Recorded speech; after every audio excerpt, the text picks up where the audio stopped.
수술을 하고 하루 입원해도 보험금을 받을 수 있을까? 이 같은 의문의 사례가 될 수 있는 판례가 생겨 주목받고 있다. 롯데손해보험이 백내장 수술로 하루 입원한 뒤 보험금을 타간 환자 20명을 상대로 손해배상 청구 소송을 제기했다가 법원이 한 명만 손해배상 책임이 있다고 판단한 것. 언론 보도와 법조계에 따르면 롯데손보는 하루짜리 입원은 입원 치료가 아니라고 주장했지만 법원은 입원 치료가 아니라고 단정할 수 없다는 입장을 전했다.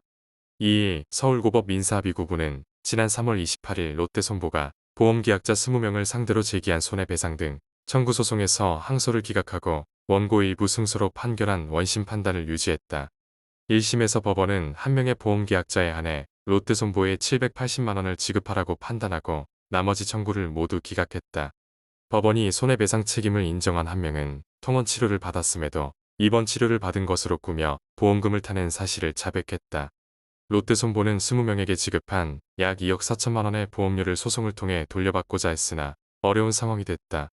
하지만 다른 보험 계약자들은 롯데손보의 실손보험 상품에 가입한 뒤 2018년부터 2020년 서울 강남구에 있는 한 안과에서 백내장 수술을 받고 1일간 입원 수술을 했다는 내용의 진단서와 진료비 영수증, 진료소견서 등을 제출했다. 이들은 각각 100만에서 850만 원에 해당하는 입원 의료비 입원 일당에 해당하는 보험금을 받았다. 업계에서는 당시 백내장 보험금 청구 사례가 많아지자 손보서들은 일부 안과 병의원에서 과잉 진료한 탓에 백내장 수술이 급증했다고 판단하고 보험금 지급 기준을 강화했다고 전했다. 이런 분위기를 토대로 롯데손보는 백내장 수술이 통원 치료인데도 입원 치료를 받았다고 속이고 보험금을 청구했다며 2020년 10월 소송을 제기했다. 롯데손보 측은 실제 치료를 받은 시간은 1에서 2시간에 불과하고 통원 치료를 할 수 있는데도 입원한 것이며 백내장 수술이 입원 치료에 해당하는지 판단해달라고 했다. 이에 대해 지난 2023년 5월 1심에서 법원은 롯데손해보험 주장을 받아들이지 않았다. 보험약관의 입원실 최소 체류 시간이나 체류 시간에 어떤 치료를 받아야 하는지 등 입원 여부를 판단할 수 있는 구체적 기준을 명시하지 않았다는 이유에서다.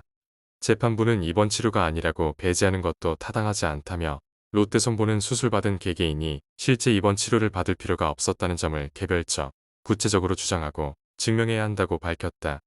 롯데손보는 즉각 항소했으나 결과는 같았다. 항소심 재판부는 판결문에서 수술 전 준비 시간을 제외하고 수술 시작부터 퇴원까지 소요된 시간을 기준으로 입원 치료인지 여부를 판단할 수는 없다며 롯데손보는 보험약관을 직접 작성한 계약 당사자며 입원의 의미를 잘 알고 있었을 것으로 보이고 보험금 지급 과정에서 입원에 해당하는지 심사해 보험금을 지급했던 것으로 판단된다고 덧붙였다.